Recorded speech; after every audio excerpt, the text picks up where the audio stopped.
Hey everybody, welcome to the Asia Corner. With me is Jillian Atkins and Leslie Tempura Tang, both of whom I have known for many, many years. They're great friends of mine. And in this show, we're going to be talking about the Asian perspective on events, both Asian and non-Asian alike. Yes. So first, a little bit of an intro. Jillian, you are an honorary Asian. You've been in China, working in China. And you speak fluent Chinese. Leslie, you are Chinese. You are also known as the Asian Doggist on Instagram because you take care of dogs, you walk dogs. How did you get into that? How? I just love dogs, love. I just love dogs. And you have all kinds of beautiful dogs on your Instagram, too. You have Belle, who is your official mascot, if you will. She's the dog that you actually own and take the most photos of. My pride and joy, Lev. And you also got Mocha. You got Pugsley. I don't know if Pugsley's still around. You got Chloe. There are literally like 500 dogs on his Instagram. So don't forget, there's Tux. He's an honorary mention. There's Toots. There's Mocha again. There's Hudson. Don't forget Hudson. We cannot forget Hudson. And Reese. Oh. Oh no! Oh, I forgot. Oh no. R.I.P. Reese. R.I.P. Reese. He R.I.P'd recently. Yeah, he Kobe'd out of here. He was stop. To lighten the mood, I guess, let's talk about the coronavirus. What's the situation Let's lighten currently? the mood. Yes, let's lighten the mood with the coronavirus. Well, look, there's nothing in New York so far. People are getting checked out. There is actually, yeah. We talked about it off screen. There is. There's people in Mass and Lev. There have been many cases in New York already. It's already in New York. I feel like it says the New York Times. It says coronavirus in New York. What we know so far. I feel like that means it says that 5 people have been tested, but I don't think any of them have been confirmed as positive cases yet. Shout out to Dole Pineapple if they're listening. Sponsor us! Love your product. Dole. How do you think we should protect ourselves other than washing our hands? I have a whole list, Lev. I'll tell you. Wash your hands thoroughly. Okay. Wear gloves, maybe protective mask. Do not have unprotected sex with any farm animals. I'm serious. That's a big one. That's how we can protect ourselves from the coronavirus. That's a big one. Don't have sex unprotected with any farm animals. Unprotected. Unprotected. Don't have unprotected sex. Go for it. With farm animals. And this is actually an official document that you found, right? Like this is from... He actually did find an official document that said don't have unprotected sex with animals. I sure did. I sure did. He actually did, and he said... many people may forget that last one, but that last one is real important. Okay, well, it says... So I guess there haven't been any confirmed cases yet, but it says in New York, it's inevitable that we will have someone who is positive with coronavirus, the city's health commissioner told colleagues on Sunday. But I hope that this is going to make it much more apparent that there are certain creatures we should just not try to eat. Right? Well, like snakes, bats. I think in China they're putting more serious restrictions, and even I think they're going to probably ban the markets. What are these markets exactly? They're wet markets. Yeah, they're called wet markets, and basically they sell whatever you want, Lev. Basically whatever you want. They sell animals. They often sell sort of rare animals, wild animals, and they're all kept in very close proximity of one another. And of course, whenever humans and animals were kept within super close proximity of each other, it's a great, it's the perfect environment for a new virus to flourish, right? I do know now that there's been this obvious issue that we're having this problem with the coronavirus. I do know the government's trying to really curtail the sale of, any sort of product. Not Hong Kong though. They're letting people in and out of that country, left and right. Oh yeah. I think the restrictions in terms of people traveling from mainland to Hong Kong are they're not very strict, right? But they're shutting down. They've shut down Wuhan pretty good. I think the trains have all stopped working in Wuhan. well, they haven't, it's not that they stopped working, they turned them off. There's no public transportation, and I don't think there's any I don't think the gas stations are being manned either, so travel is pretty difficult. Gas stations, free gas. There's no one, yeah, there's no one working with the gas stations, so I think Wuhan's pretty much on lockdown. Hopefully it's one of those things that we're going to learn from, but I wanted to move on to another subject. Japanese otaku politician Yamada Taro proposes law to end hentai and pornography censorship. So this is just recently happening, and what do you guys think? Is this something that is going to maybe down the ante of how extreme Japanese pornography is? Because if they can't show the penis and the vagina, they could think of other ways of making it much more extreme. But if the penis and vagina are seen, maybe things could get a little bit more softcore now. No, I think so. I think it probably would. It would not go softcore. It's like gas prices. It never goes down, only up. How is pornography? How is that like? Since when? Since when is that like a comparable thing? Porn only gets more graphic. It can only get more graphic from here. Leslie would know. Well, as a porn addict, he would know. Recovering porn addict. You know what motivates us? You know what motivates our society, though? Porn.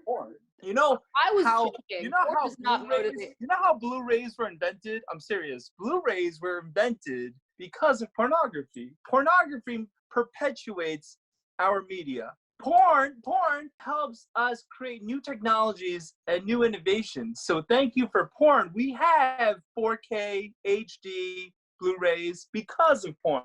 It's a fact. So is this something like just because everybody wants the highest quality porn possible? Yes. So what happened was back in the day, they'd watch porn on VHS and the quality was so bad. Porn fans were in an uproar. Such an uproar, we created Blu-ray. We had a Blu-ray to quench the uproar. Okay. So if the porn community keeps on complaining, we'll have better graphics here. So you're talking about like VR porn, for instance? Yeah, I'll rely on Japan to figure that out. Yeah, he's like, yeah, play cool, Leslie. Don't act too excited about it. Yeah, maybe one day, who knows? Whatever. I don't know. I mean, who's counting, Not on my calendar. Well, I imagine there's going to be a time pretty soon where you're going to have a virtual girlfriend that you're going to be able to completely feel like a regular human being when you put the VR goggles on. Because right now, it's still just a screen in front of you, and you can't really do anything with it. You could, for example, maybe get a sex doll, but that's still, like rubber, latex, and it still feels, not that I've ever tried a sex doll, but I assume that if you were to try one of those real dolls, it would still feel like, I don't know, like it doesn't have any life in it. But with virtual reality, like, I don't know, I could imagine, you could have some kind of an actual real person without there being a person present. So what's going to happen with relationships? If people could just have sex anytime they want with this completely realistic virtual person, then what about marriage? What about any kind of relationships? What about having kids? It's all going to go away, isn't it? Well, when you say people, I like to make it clear, really we mean men. Like, that's really what we mean, right? Because, you don't see, there isn't really a market. Women aren't clamoring for, my virtual boyfriend, you know what I mean? That's Gender true. is fluid. Okay. So anyway, I feel like men take more of an interest in things like my virtual girlfriend, or that otaku culture thing is generally male oriented, right? I mean, I guess old taco culture. Old tacos. You see it with women too, I guess, sort of the way men could kind of get wrapped up in pornography or hentai. I guess women sort of similarly get wrapped up in things like K-dramas, or those romance mangas or something like that. There is sort of a female equivalent of, men, this female equivalent of things that people get wrapped up in to sort of fill that void. Well, in Japan, they also have host and hostess bars. Yeah, that's right. I think I'm pretty sure hostess bars are more, are not to be generally more popular. Confused with the cupcakes. What cupcakes? Hostess. Oh, hostess. Where's the cream filling?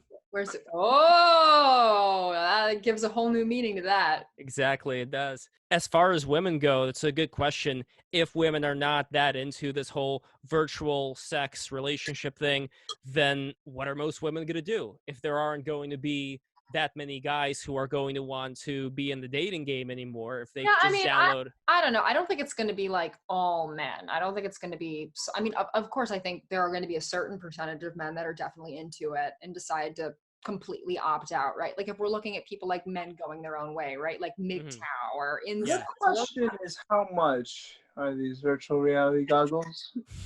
I'm just asking for a friend. I'm just asking for a friend. I think for a lot of people though, I mean, I think we have to consider that like it is really difficult for a lot of guys to get, you know, a girl out of the house. Yeah, seriously. Like I think it's really difficult for some guys to even get out of the house. I mean, there are some guys that really struggle with social anxiety, or maybe, you know, I mean, sure, you could say just get a prostitute, as if it's that easy to just go get a prostitute in a lot of places, right?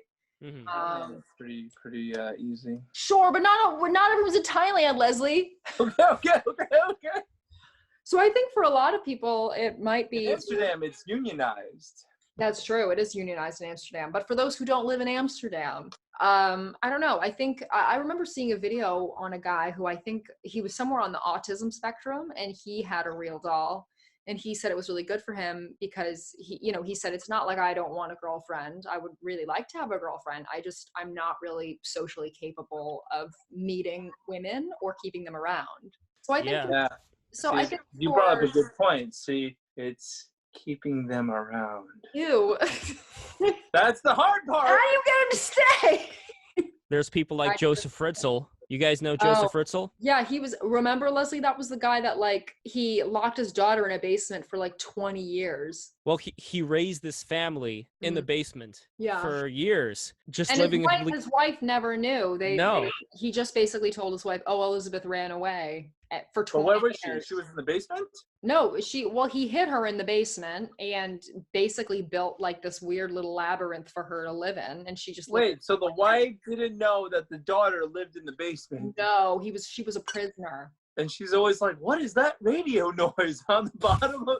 Basically, yes. He somehow hid this secret. He's like, for 20 we live years. under an Indian burial ground.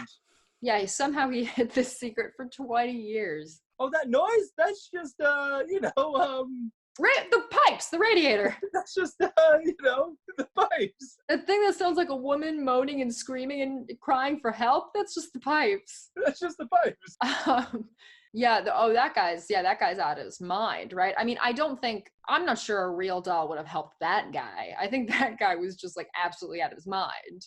But I think it could be a good solution for guys who just really have difficulty meeting women, and like people who can't understand facial cues, body language. Yeah, there really are people that can't understand facial cues or body language, or maybe there are some guys who just genuinely don't want to deal with a romantic relationship. And so I feel like that's fine. I don't think it's going to be the majority of men. Well, now a lot of millennials are having far less sex than their predecessors. And as far as Gen Z goes, who knows what's going to happen there? It's not even that... internet access. Yes, it's not even that they'll need a real doll or a VR kit or whatever. If they're just busy playing, I don't know, Pokemon or, any kind of video game, why would they want to get out of that comfort zone?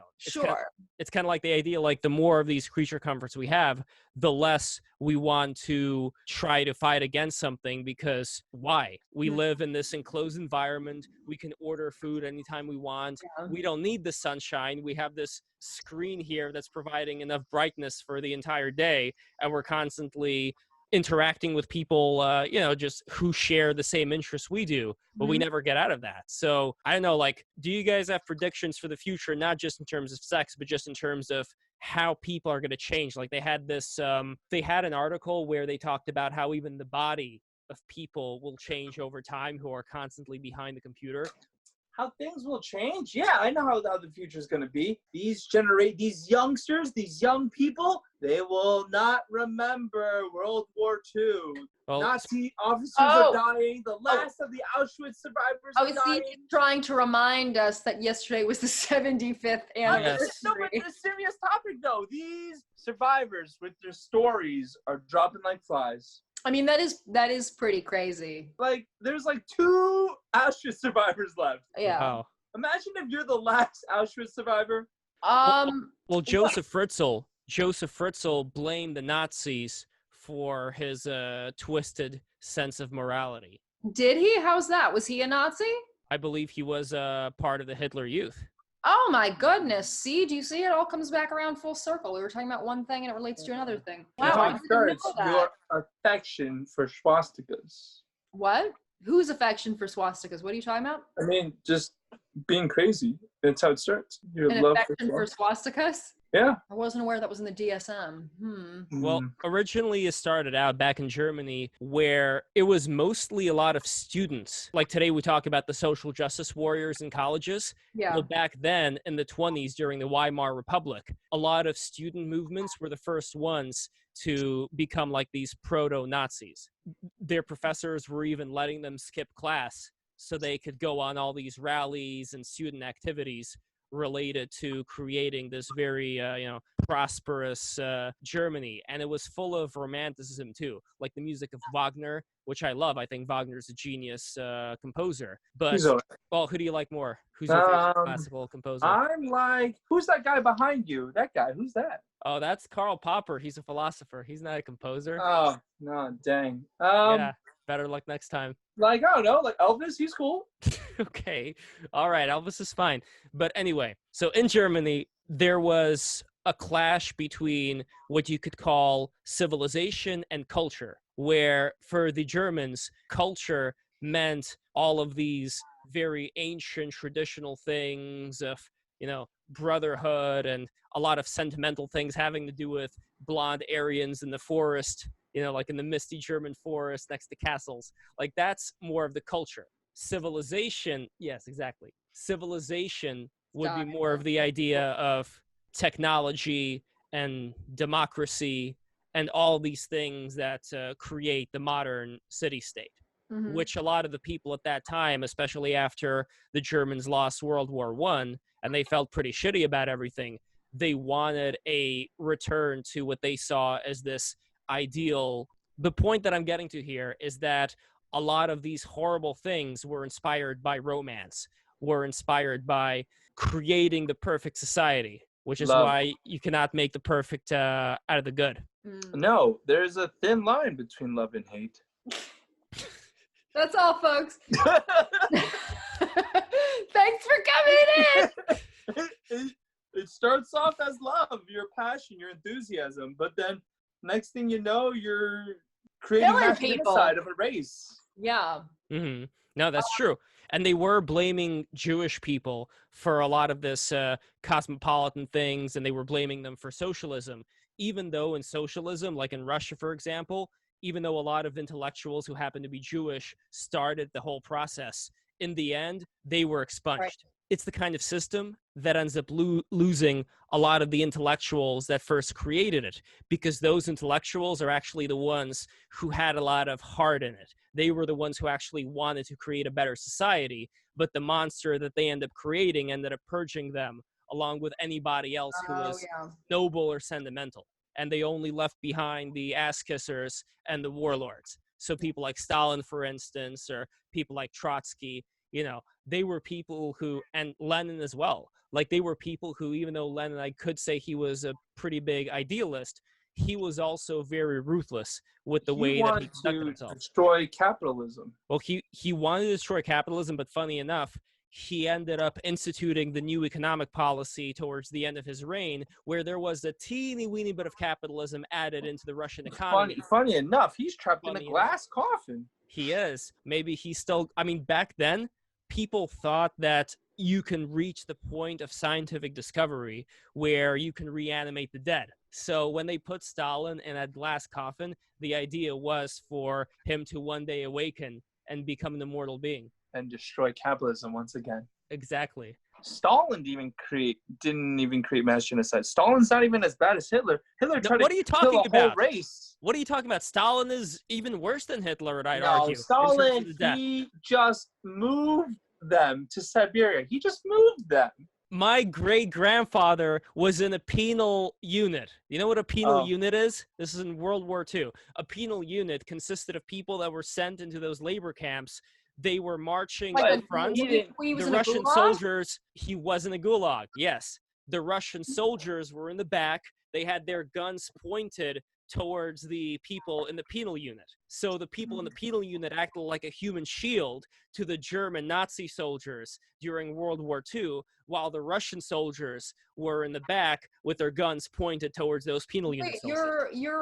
The penal unit soldiers weren't Russian, or they were? They were Russian, but they were Russians that were sent to the gulags. Are gulags, I don't know too much about them because I feel like in school we learn a lot more about concentration camps as opposed to gulags. Were gulags a similar situation where people worked to death and sent to their deaths and things like that? No, it's different. Yes. Different. Leslie, shut up. You don't know what you're talking about. Yes, it's exactly that. They were made to do mindless things. Like they were made to dig a hole and then refill it back up again. Why? Torture. It was just mental and physical torture. And what was the point? There were no gas chambers. The point, well, it was freezing cold, so you're not going to die from gas, but you're going to die from the cold if your immune system gives out. They would just work you to death. Yeah, it was just a slow and painful death, but luckily my great-grandfather, he ended up surviving, and he ended up outliving Stalin. And what exactly was the point? Because obviously we know Stalin. Hitler and all those absolute maniacs, we know that they had... No. Russia was part of the Allies. I'm not I said, first of all, no. Yeah. Kinda, not really. They just... Technically, but here's the other thing. General Patton wanted to annihilate Russia as soon as World War II was over. I think he should have done it. Even though it would have meant that I would not have been alive, maybe, I don't know. Depending on... No, you would not be alive, Lev. The Iron Curtain would have killed you. So I don't know the exact numbers in terms of people that died in Nazi Germany. I mean, I know it's atrocious. It's in the millions. It's absolutely horrendous.